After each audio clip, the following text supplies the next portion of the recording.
Tom Brady has yet another game-winning drive this past Monday Night Football versus the New Orleans Saints. What a terrible game. Yeah, yeah, it was awful. It was one of those, like, it's going to go somewhere. Like the first drive, 7-minute drive down the field. They're on like the 5-yard line, field goal. Yeah, the first drive they had was like a 15-play drive, and they were moving the ball, and I was like, hey, did Byron Leftwich learn how to call plays somehow in the past week? The boys look good. They look really good. And then they immediately, after I sent the text, I was like, oh, geez, I don't think the boys are going to look good. But they got points out of it. That ended up being crucial towards the end of the game. The rest of the game, there wasn't much to say. The defense, they had some issues here and there, but overall they played really well. And then it came down to the last 5 minutes of the game. Something happened. Byron Leftwich learned how to call plays. The offense learned how to play football. Donovan Smith still doesn't know how to not get a holding penalty. The most penalized. I thought it was Wirfs. It was Donovan Smith? Donovan Smith. Wirfs is hurt. Donovan Smith is the most penalized player in the NFL over like the past 4 years. And it is absurd. Almost cost us the game. Is there do they impose fines at the end of a season when you're the most? I mean, like, here's $100,000. I mean, like, what is it? Because we'll talk about the end in a second. This game was reminiscent to me of the home opener against the Packers, and we were at that game. And Very similar. It was my first in-person Buccaneers game, and I spent it wondering if I wanted to commit to being a Buccaneers fan because the game was brutal, and the Packers fans behind us. Packers fans are just. We talk about punchable faces, punchable people. We talk about Pete Davidson and all these, Caitlyn Jenner, but the real punchable face is the entire Packers organization. And we're at this game, and the Packers fans are like, la, la, and then we lose the game. But it reminded me of that game because we had a drive with less than a minute left, and we had an opportunity to score and win against the Packers. Now, we didn't convert on that. This was very reminiscent of that. It was a boring game on both sides of the ball. It was just awful. It was like on defense, you have two great defense, you get like a sack and an almost interception, and it's like 3rd and 18, and then boom, 21 yards, and you're back to do it all again. And as a fan, you're watching, you're like, guys, 3rd down on both sides of the ball. Yeah, that's been the problem. First of all, I disagree with you. Saints fans are the absolute worst and have the most punchable face. No, Philadelphia Eagles Nothing fans gave are me worse. More joy than watching them stressing out on the game-winning drive last night. Watching Tom Brady, the coach, do what he's done 43 other times in his life, and they know it's going to happen. They're stressed out. It was incredible. Yeah, but we did it twice. The Bucs' 3rd down is maybe one of the worst in NFL history. On offense, the 3rd and 10, like 3rd and long, 3rd down and 10 or more, is like 5% conversion rate. That is disgusting. To put that in perspective, when he told me to guess what the conversion rate was, I said it was probably bad, like 12%. And then it was 5%. And I was astounded. But you can see it out there. And atrocious. And then on defense, kind of the same thing. They'll be good on 1st down and 2nd down sometimes, and then they'll be like 3rd and 17, like you said, and then they get a conversion.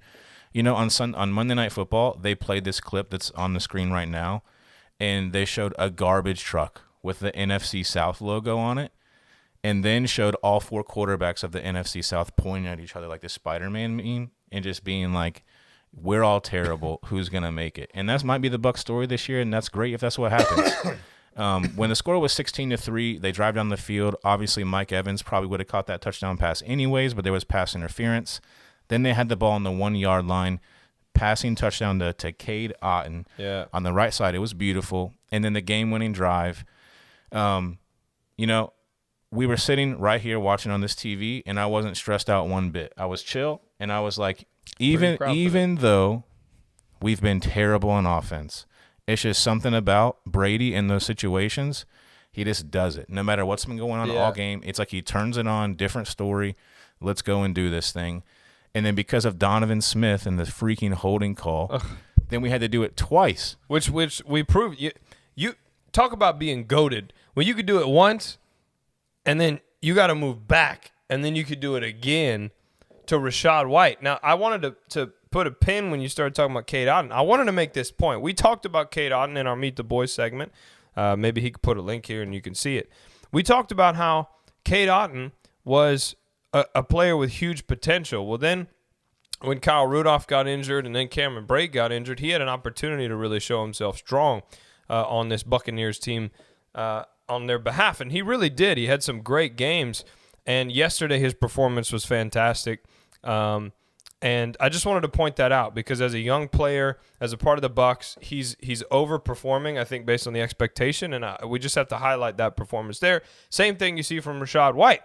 So on this second opportunity to win the game, it was a beautiful move by Rachaad White, right? The fake left turns right. He's got two guys that start to close in on him, and it was his first receiving touchdown of his NFL career. And so hats off to Rachaad White, who's already also overperforming, and we're so excited for that win. And Tom Brady, now tell us a little bit about that post-game interview. I know it was his daughter's birthday was yesterday, so he dedicated the game to her. What else did you notice? What vibe did you get from Tom? You know, I think there was a lot of relief from Tom, honestly. And then everybody knows, even his own daughter knows, hey, Daddy doesn't do well versus the Saints.